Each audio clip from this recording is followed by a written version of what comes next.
Pertama-tama,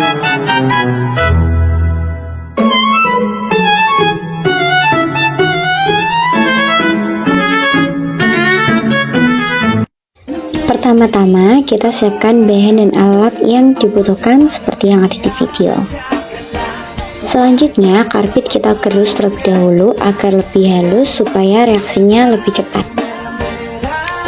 Lalu, tuangkan sekitar 20 ml Fixal ke dalam botol bekas yang sudah bersih yang kita siapkan. Setelah itu, masukkan karbit ke dalam botol lalu segera tutup rapat. Oke, nah tunggu beberapa menit hingga terlihat reaksi di dalamnya seperti yang ada di video. Sambil menunggu, kita siapkan larutan pemutih pakaian sekitar setengah tutup botol. Setelah itu, jika sudah, buka tutup botol dengan perlahan, lalu tuangkan larutan pemutih ke dalamnya dan perhatikan baik-baik karena akan terjadi reaksi kimia yang cukup menarik.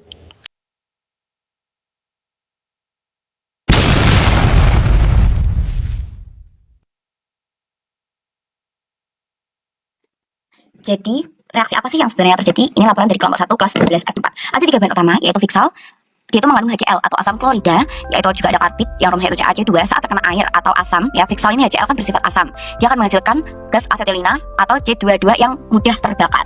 Dan yang ketiga yaitu ada pemutih pakaian, mengandung NaOCl atau natrium hipoklorit. Pertama-tama tadi saat di dalam botol tertutup ya, sebelumnya ditambahkan Fixal atau HCl ini sama karbit CaC2 ini. Nah, ini disetarakan reaksinya sehingga dia menjadi produk CaCl2 ditambah C2H2 yang dimana terbentuk gas asetilina atau C22 yang sifatnya ini tadi mudah terbakar.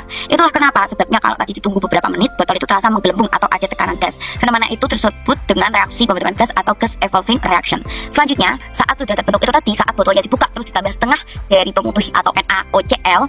Nah, ini NaOCl ya. Ini tadi ditambahkan dengan asam 2HCl ini, produknya dari sebelumnya ini, dia menghasilkan produk yaitu Cl2 plus NaCl plus H2O. Dia menghasilkan gas klorin atau Cl2 ini tadi. Jadi saat pemutih pakaian yang mengandung NaOCl ini atau natrium hipoklorit itu tuh bisa terurai membentuk Cl2 atau gas klorin bertindak sebagai oksidator kuat. Jadi kita bisa mempunyai reaksi utamanya yaitu ini NaOCl ditambah 2HCl menjadi Cl2 plus NaCl plus H2O. Jadi setelah tadi dibuka tutup dan menuang pemutih akan terbentuk ini tadi ya, saya ulangi Cl2. Nah, klorin ini adalah zat pengoksidasi terkuat sehingga bereaksi dengan asetilina atau tadi ini C2H2 yang sebelumnya sudah terbentuk di sini.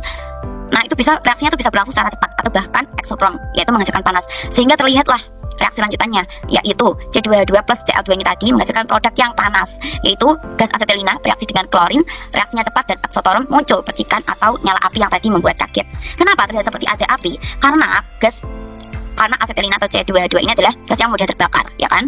Saat ketemu oksidator kuat atau Cl2 ini dari pemutih, terjadilah reaksi oksidasi secara cepat sehingga terjadi percikan api. Seperti itu. Terima kasih. Nah, selanjutnya di sini ada praktik yang kedua yaitu gelas putih yang diaduk dan gelas ungu yang diaduk. Itu mempunyai beberapa larutan seperti yang sudah dituliskan di video.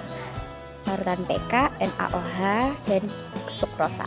Selanjutnya, larutan tersebut dijadikan menjadi satu dan diamati perubahan warnanya.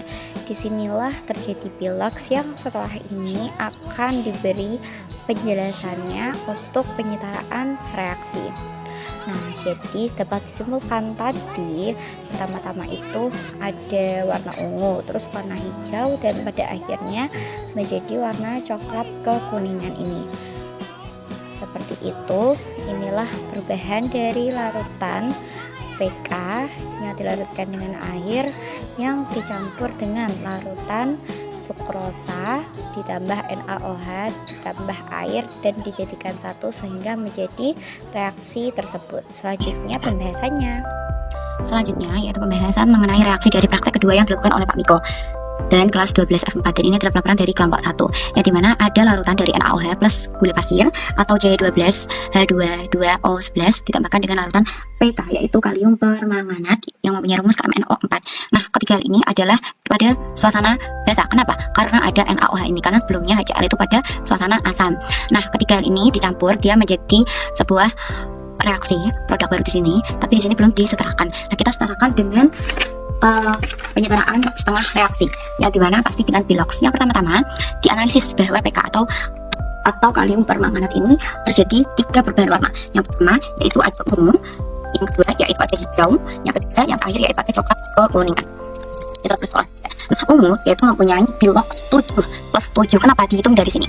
Ya, jadi dari rumus MnO4- ini didapatkan bahwa Mn mempunyai bilox plus 7. Nah, kenapa ini bisa menjadi MnO2 yang mempunyai bilox plus 4 atau menjadi bilox plus 4 ini? Karena itu adalah reaksi terakhir warna yaitu coklat kekuningan. Sebelumnya dari sini itu tuh ada reaksi lain juga yaitu warna hijau. Reaksinya hanya berlangsung secara cepat. Dia ini mempunyai bilox 6 plus 6 yang dimana rumusnya itu ada MnO4 2 minnya ini di atas ya. Nah, itu Mn-nya ya biloxnya menjadi plus 6 itu tadi. Nah, jadi seperti ini tapi belum setara. Kembali lagi ke sini disetarakan. Nah, ditulis persamaan setengah reaksi dulu. Jadi dari sini didapatkan bahwa yang mengalami reduksi yaitu MnO4 ini tadi menjadi MnO2 ini tadi. Tinggal ditambah-tambahkan saja sesuai dengan urutan cara penyetaraan setengah reaksi. Selain itu juga kita menentukan yang oksidasi yaitu dari sukrosa atau gula putih ini menjadi sukrosat yang melepaskan 2 elektron ini tadi. Jadi dia hasilnya menjadi C12H22O11 ya, ditambah ini menjadi ini maksudnya. Ini juga tinggal ditambahkan dengan OH- sama H2O dan elektronnya disesuaikan saja dengan aturan yang sudah ada. Kita cek H-nya, O-nya dan muatannya itu harus sudah seimbang. Setelah itu samakan elektronnya. Jadi pada reduksi itu kan di sini butuh 3 elektron.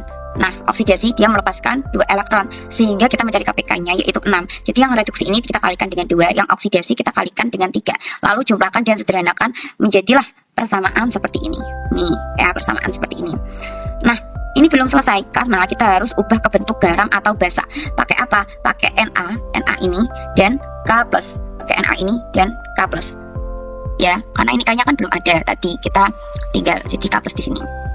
Jadi anion dari C12H21 O12- sebelumnya ini ya, itu dipasangkan dengan Na+ sehingga menjadi seperti ini.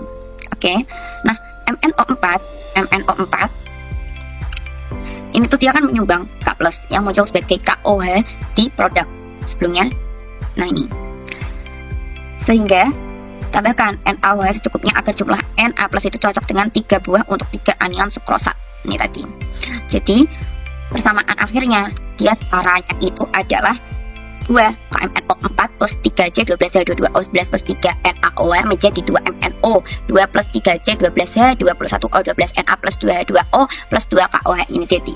Cek secara tepat K, Mn, Na, C, H, dan O itu semuanya harus seimbang. Jadi bilangan oksidasi yang berubah yaitu dari Mn menjadi, maksudnya dari Mn yaitu bilox plus 7 ini tadi menjadi plus 4 ya, direduksi atau diterima 3 elektron per Mn-nya sehingga karbon pada sukrosa secara total teroksidasi melepas sebanyak 2 elektron per mol sukrosa ketika berubah menjadi anion sukrot ini tadi ya, ini. Nah, jadi intinya itu Mn awalnya itu warnanya ungu plus 7 mempunyai angka bilox plus 7, dia itu direduksi sehingga menjadi plus 4 plus coklat ini, plus 4 inilah angka bilox plus 4 inilah mempunyai warna akhir coklat plus 7. Nah, sukrosa ini tadi dia itu teroksidasi menjadi sukrosat. Nah, metode setengah reaksi di basa itu yang kita gunakan adalah OH- ya, OH- terus H2O dan juga elektron. Seperti itu. Terima kasih. Untuk lebih detailnya nanti ada di buku tulis.